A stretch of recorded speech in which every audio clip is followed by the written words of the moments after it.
اس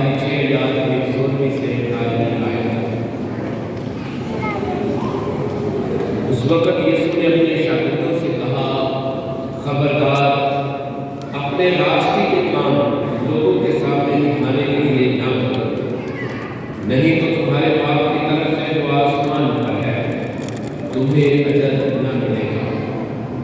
بس جب تو خیرات کرے تو اپنے سامنے کوئی مت بجوا، جیسے ریاکار عبادت خانوں میں اور کوچوں میں کرتے ہیں، تاکہ لوگ ان کی تعریف کریں۔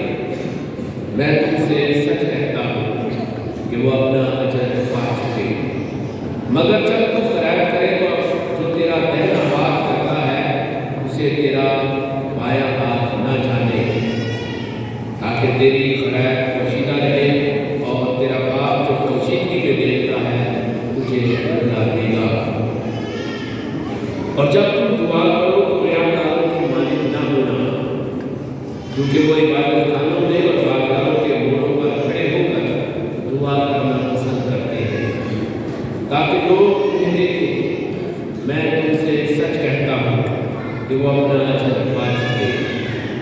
لیکن جب تو دعا کرے تو اپنی کوٹری میں جا اور دروازہ بند کر کے اپنے باپ سے پوشیدگی میں دعا کر، اور تیرا باپ جو پوشیدگی میں دیکھتا ہے تجھے بدلہ دے گا۔ اور جب تم روزہ رکھو تو ریاکاروں کی مانند اپنا چہرہ اداس نہ بناؤ، کیونکہ وہ منہ گاڑتے ہیں تاکہ لوگ انہیں روزہ دار جانیں۔ میں تم سے سچ کہتا ہوں کہ وہ اپنا اجر پا چکے۔ لیکن جب تم روزہ رکھے سر پر تیل لگا منہ دھو، تاکہ آدمی نہیں بلکہ تیرا باپ جو پوشیدگی میں ہے تجھے روزہ دار جانے، اور تیرا باپ جو پوشیدگی میں دیکھتا ہے تجھے بدلہ دے گا۔ انجیل مقدس کے وسیلہ سے ہم سب کے گناہ معاف